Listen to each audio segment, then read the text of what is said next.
Minnie, go away." Tobias the gardener bent down outside the high window of the kitchens, and attended to the small shrubs that were growing there. It was a bright day with hardly a puff of wind, and the voices that came to the ears of Tobias from the small window carried clearly, so that he could hear every word. He was not one for gossip, and, as a rule, kept well clear of the kitchen staff, who seemed to revel in it. However, for once the introspective gardener was intrigued by what he heard. "Bound to be some changes here," came the first female voice. "How's that, then?" said the other. "Amelia's not a child any more. She was no more than a skinny, ill-mannered brat when she went off to that Swiss finishing school. See her now she's back, though. Quite the young woman. Beautiful, too. Got a mind of her own." "Yes, her father was too fond of her. Spoiled her something rotten. You think she's outgrown all her old ways?" "Maybe. Those fêtes and gymkhanas that her father used to hold. I think we'll see them again before long. Her brothers won't like that. Since they've managed the estate, things have been very quiet. They won't appreciate any reckless squandering of the family money." "Yeah, but Amelia shares the inheritance. You forget, she's come of age now. You mark my words, she'll want to change things." "In a way I hope she does. I liked the old times. Plenty of life. It's been very dull here since Nathan Darlington died." Tobias shuddered as he finished his work, moving away quietly. So the beautiful young woman he had seen the other day was Amelia, sister of the two Darlington brothers.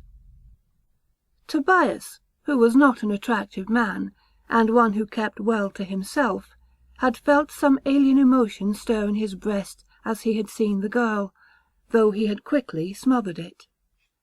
Now he prayed that there would not be changes, for he was well content with the subdued life of the manor. Over the course of the next few months, however, it quickly became apparent that Amelia certainly did intend to alter things at the big house. In fact, she began to bend her brothers to her will, and the ways of her father were revived. There were parties and social functions. People thronged to the manor, not least of all to meet the delightful beauty who seemed to be running things. Elliot and Daniel, both solicitors of repute, allowed their sister to have her head, though with some trepidation, for she did indeed have a share of the Darlington fortune. Tobias led a sheltered life at the best of times, but now he found it less easy to remain insular. His feelings for Amelia were confused. She praised his work, the gardens and lawns were always immaculate, but she caused him more toil by having so many outsiders visit the estate. Still, Tobias found himself irresistibly drawn to her. Her natural beauty and freshness stirred him in a way that he had never experienced before. Naturally, he tried to smother his feelings, being a humble gardener, and he contented himself by drinking steadily in one of his local haunts in the village. Meanwhile, there were a good many young men of substance who courted Amelia, but she mocked and teased them all coquettishly, attaching herself to none. It was during a spell of remarkably good weather, when the sun blazed down in an almost Mediterranean fashion, that Tobias came close to stumbling over Amelia, as she lay in a secluded part of the extensive gardens, sleek with suntan oil, all but naked in the tiny provocative bikini that clung to her slender, golden figure. She was alone, stretched out on a blanket like a magnificent nymph of the woods. Tobias sucked in his breath and drew back into the shadows of the surrounding trees, but Amelia's head jerked up, her sharp ears catching the sound of rustling leaves. "Is there somebody there?" she challenged. But she was smiling as she sat up, stretching like a cat, her body glistening. Tobias felt his heart lurch, but he remained motionless. "Who is there? Tobias, is it you? You'd better not be playing games with me. Come out at once." Reluctantly, Tobias shuffled out of the undergrowth and crossed the lawn to her. She made no attempt to get up, settling back on her elbows as she studied him. "So it was you!" She appeared to be enjoying his discomfort. "Your pardon, miss, I was working. I had no mind to disturb you." "What were you hoping to see?" she said, her eyes teasing him. She sat up and her breasts quivered. Tobias dragged his gaze from them. "Nothing, miss. I didn't know you were here." "Yes, well, I thought this would be a good spot to get away from everyone." "No one comes here, miss," affirmed Tobias. "If I'd known, I'd have kept my distance too." He looked about him anxiously. She laughed softly, arching her neck back sensuously.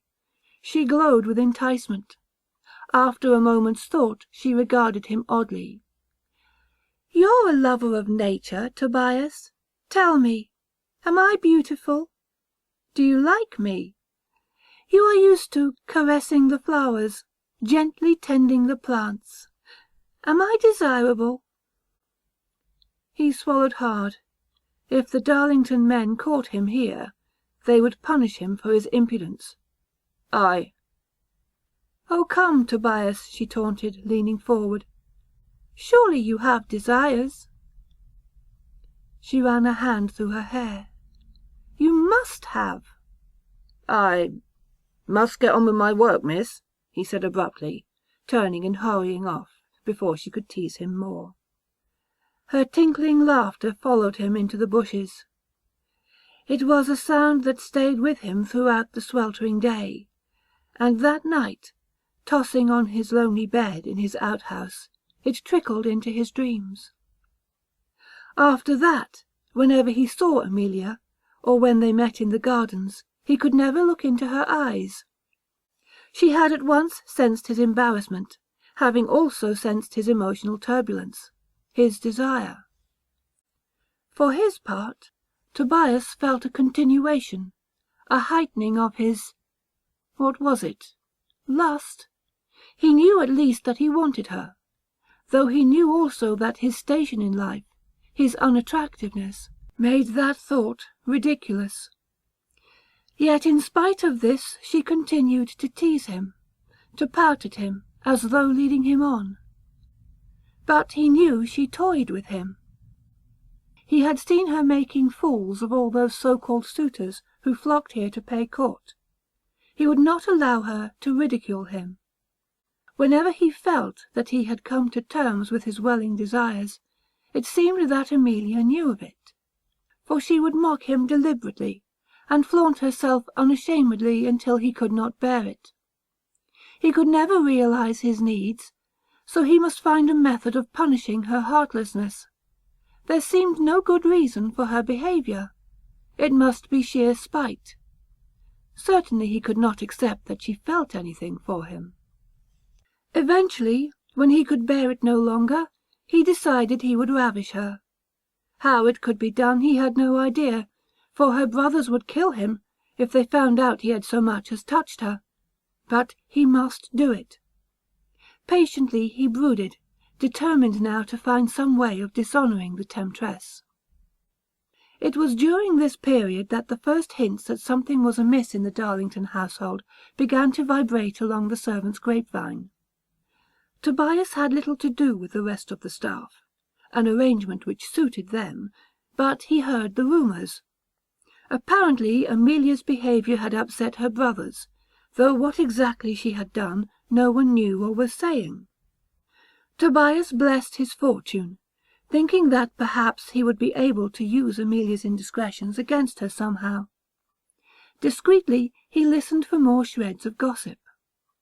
A few days after the first murmurs of unrest, Tobias found himself in the unlooked-for company of a local man by the name of Jarks.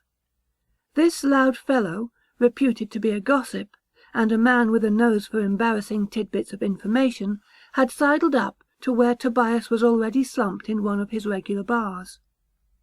Jarks put his pint-glass down on the bare table in front of Tobias, and smacked his lips as he contemplated it. He knuckled his big red nose and looked away, as if Tobias was no more than a piece of furniture. But the gardener knew he had seated himself so close for distinct reasons. Tobias sipped his own beer, saying nothing. "Don't mind me," said Jarks, still looking everywhere but at Tobias. Tobias sipped and ignored the man. He loathed him and his prying nature, his false friendliness. "How's this weather suiting your plants, then? Could do with a drop of rain, I expect." Tobias put down his glass and spat onto the faded linoleum. "What do you want?" he said quietly.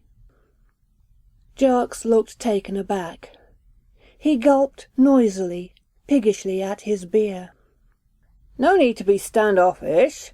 Just passing the time of day." "What do you want?" repeated Tobias testily. "Well, since you've no mind to be sociable, I'll tell you straight," said Jarks uncomfortably. His deep-set eyes were darting hither and thither, though there were only a few men in the bar, and they were deeply embroiled in discussions of their own, oblivious to the world. "It's the Manor House," Jarks went on hesitantly. Tobias waited. "Word gets out, you know," went on Jarks, as though prodding Tobias into admitting something relevant. But the latter remained stone-faced and silent. "Me and the boys, we've heard things." "Have you?" said Tobias without a hint of interest. But internally he was excited. Jarks sought information, but Tobias felt that he would, ironically, be supplying it. "We've heard one or two stories about the Darlingtons. Things up there have been a bit queer of late." Tobias remained impassive. "Just wondering if you knew anything." "I'm just a gardener. I keep to myself." "I know that, Tobias, but you must have noticed something going on. I've seen Jim Fallows, the chauffeur. Had a few drinks with him the other night, me and some of the boys. He told us about queer goings-on." Tobias frowned. "Like what?"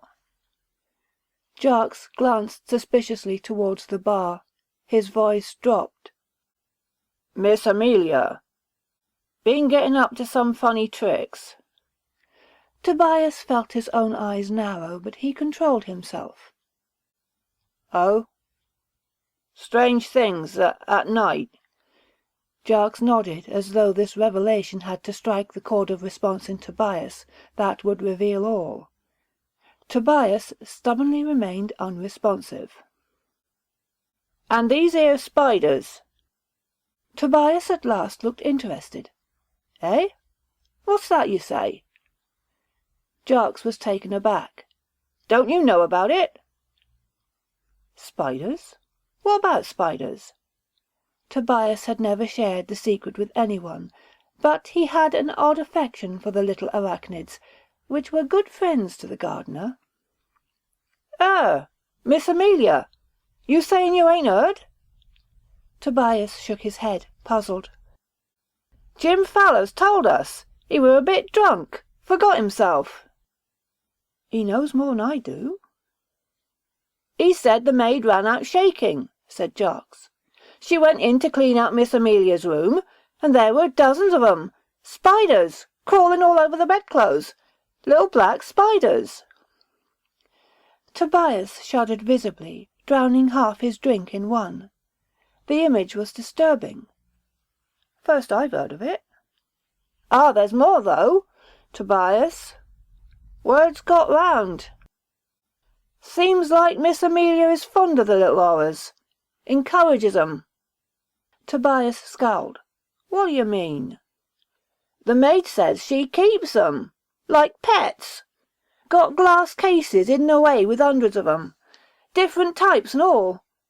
Ain't you heard nothing? Ain't you seen anything peculiar?" "No. Crazy talk." Jarks snorted. "What about at night? Heard anything?" "I sleep sound. What would I hear?" "Fallows heard a row. Elliot Darlington was giving Miss Amelia a good telling off. She's been out in the gardens. Fallows couldn't hear much, but it was something about the spiders." "Not my business to know." Something funny going on, though, eh? What's she up to? You sure you don't know anything?" Tobias abruptly stood up, ignoring his beer. His skin crawled. Damn Jarks's tongue. Jarks thought Tobias was about to speak, but Tobias scowled and walked away. Evidently, the brief conversation was at an end. In his room that night, Tobias watched the tapering candle burn right down. Something very unusual must indeed be going on, particularly if the other retainers were going into the village and blabbering about it, for they would rarely discuss the affairs of the Darlingtons save among themselves, an unofficial servants' code. Somehow, Tobias had to get at the roots of the mystery, for there would lie the key to the furtherance of his own special plans. He knew that it would be impossible to sleep tonight. His mind was in a complete turmoil, and Jarks's comments about the spiders had made him even more curious about Amelia. He lifted a skinny hand to scratch at his face, and a suggestive shadow was projected by the candle onto the cracked wall. Tobias grinned a rare grin at his spider fantasies, but the closed room made him restless. He got up hastily. With a grunt, he pushed open the door and stood looking out at the night, inhaling the scent of fir and honeysuckle. The moon was almost full. It sailed majestically through a few wisps of cloud, dabbling the trees and the lawns with a touch of whiteness. Tobias delighted in the scent of the country. It calmed him. He would walk a little, and when he returned, he would sleep. Across the lawns he went, a slight dew gleaming like spilled jewels before him. There was no wind, indeed, hardly a puff of air, just the absolute stillness. The trees were limbed beyond, statuesque and petrified, waiting. Tobias walked to their edge, thinking about Amelia and her strange bedfellows. But there must be an explanation for what the maid had seen. Could Amelia be strangely obsessed with the spiders? Tobias appreciated them more than most, but to actively encourage countless numbers of them. Lilting across the tree-tops, like the song of an invisible nightingale, there came an odd trill of sound. Tobias stiffened. He knew the sounds of the country, but this was unfamiliar. His head inclined as he listened. It came again, hard to define, but clear like the peal of a tiny bell, elfin, a note out of place in the woodland symphony. The moon watched him, as though his next movement would fascinate it. He slipped into the tunnel of trees, trying to locate the faint sounds. It grew very dark, and the branches above contrived to blot out the curious moonlight. Tobias hesitated. The branches were still, but they hung like frozen claws. Spiderish. He shuddered, about to draw back. As he did so he saw the flicker of something ahead. Will-o'-the-wisp? Or firefly? He took a few more steps. No, it was motionless, fixed like a candle. Quietly he went towards it, his years of experience enabling him to keep as silent as a hunting animal. Through the trees he padded. Before him was a dip and a glade. He knew the place. It was a favourite picnic spot for the Darlingtons, on the occasions when they decided to spend the day en famille, enjoying the freedom of their estates. Trees ringed it secretively, blotting out the eyes and cares of the world. There, in the little haven of solitude, the source of the light gleamed. It was a small lamp. Tobias sucked his breath through his teeth, and bent low to retain his inconspicuousness.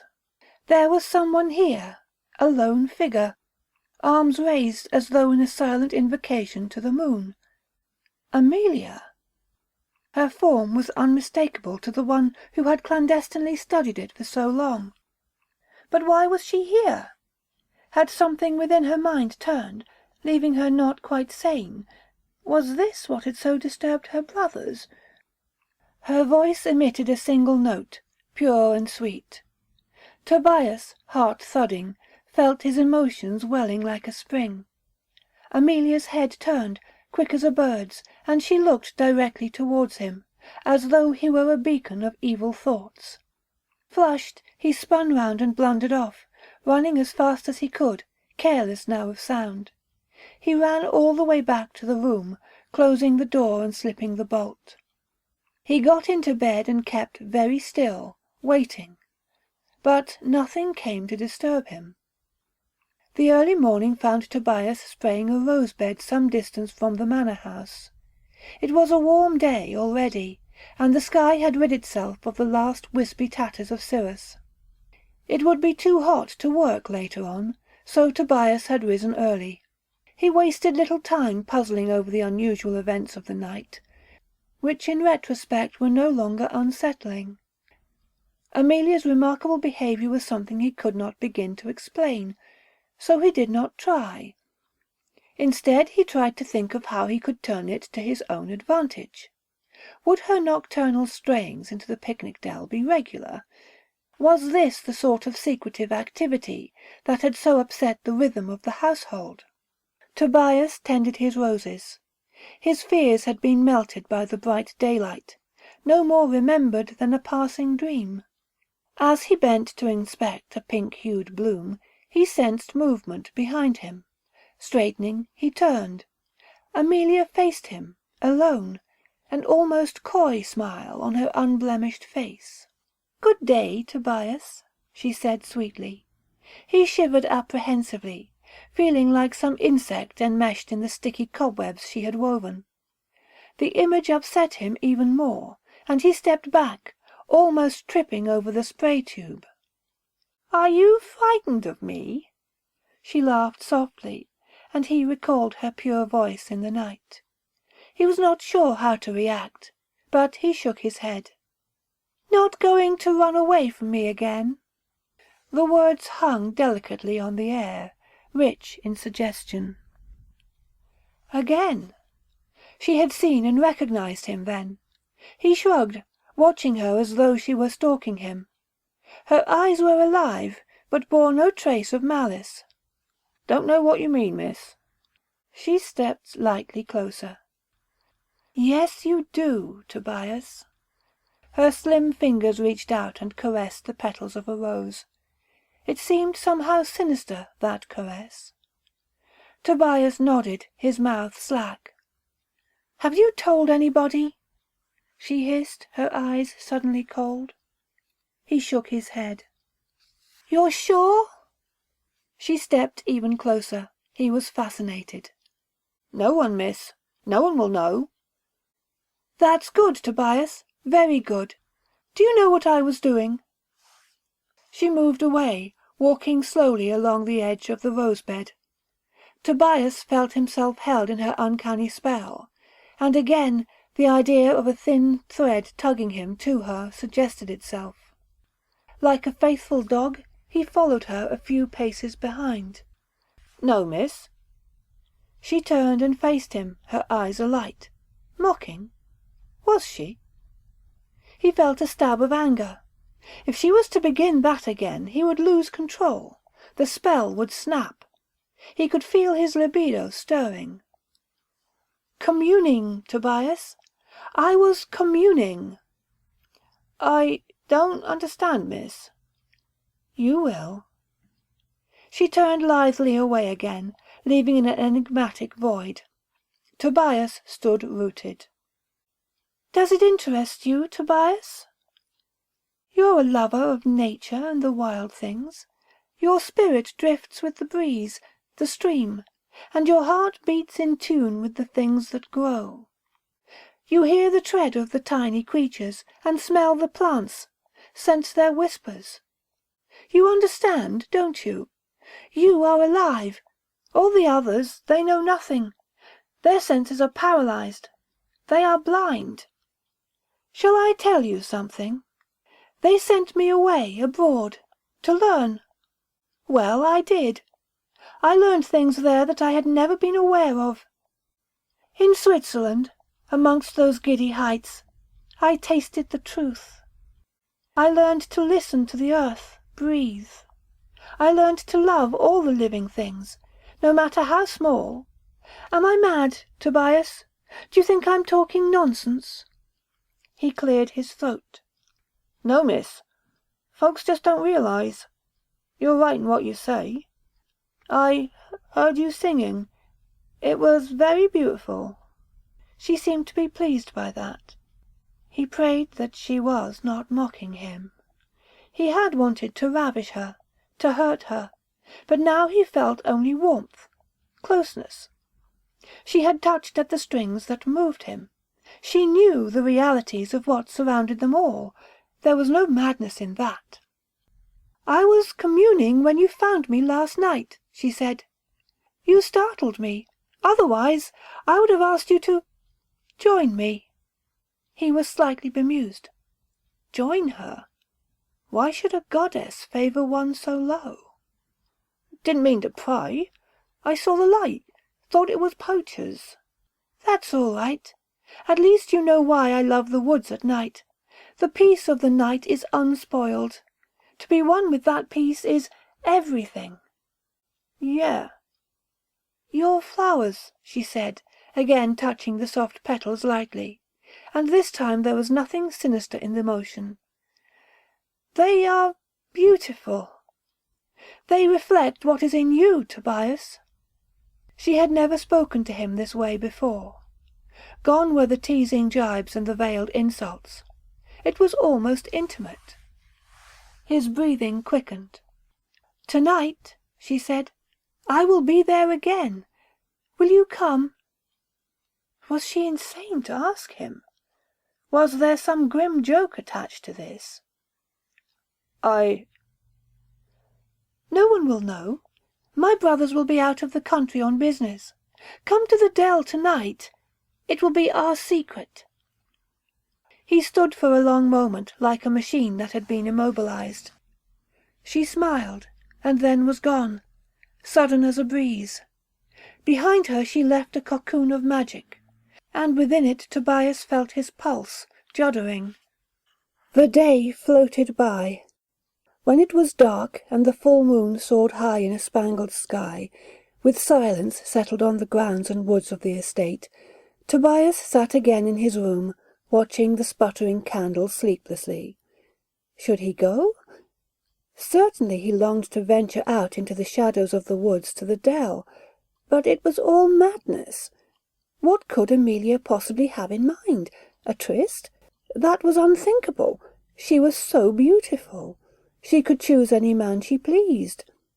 Yet she had told him that only he understood the nature of the wilds. It would be their secret. He turned to stare at his bed, resolved not to go out. A lifetime of loneliness could not be reversed. She would shame him. He shied from the demands of communicating with her. As he turned, something gently brushed his face, a silk kiss. He flicked at something and examined it in the poor light. It was a money spider. He let it drop gently on its thread to the floor. Overhead, dangling from the beams of the low ceiling, were a handful of the tiny creatures. They reminded him of her and her affinity for everything natural. Would she really be there again? His decision to remain here crumbled, and minutes later he was running across the lawns, heading for the trees. Just as he had heard the strange notes of her voice last night and seen the light, he again sensed them now, a magical part of the woods. He went slowly, silently, but with less apprehension. At the lip of the natural scooped-out dell he stopped, looking down at the lamp that cast its glow of pale light round the glade. She was there, wrapped in a flowing silk robe, her hair loose, her arms bare and white as milk. The magnetism that she exerted upon him was at its most powerful. Like a tide tugged by the moon, he stepped forward, his heartbeat expanding like thunder throughout his whole body. She had readied herself for him. He must possess her, his pounding blood told him. He must. "Come, Tobias," he heard her softly call, and his blood roared. Beyond her, through a break in the trees, he could see the moon, huge and full, like some bloated and luminescent puffball, a great, blazing eye. Mechanically he came to stand very close, the halo of light embracing him. There was an earthy smell to the glade. The whole place seemed to listen, as though the ground were alive, attuned to each step, each breath. Every leaf, every vein in it pulsed as though a faint but virile rhythm was in motion. Her enchantment had evoked from the night its stream of life. "Do you feel it, Tobias?" she whispered, her voice as soft as the stirring leaves. Entranced, intoxicated, he nodded. His body throbbed. He wanted to reach out and touch that white skin. Before he came close to her she let fall her robe, and he drew in his breath, seeing the moon-washed contours of her divine body. His head swam with the giddy beauty of it. His palms were hot with sweat. It had become an ache, his longing unbearable. She began to sway and sing, high notes spilling out. The forest listened, its every atom intent on the melody of that emotive, stirring sound. Her arms came up, her breasts full, her waist curving in, its arc precise, perfect. For a long time Tobias watched her, trembling, saw her swaying. Something snapped. He lurched forward, drunk with lust.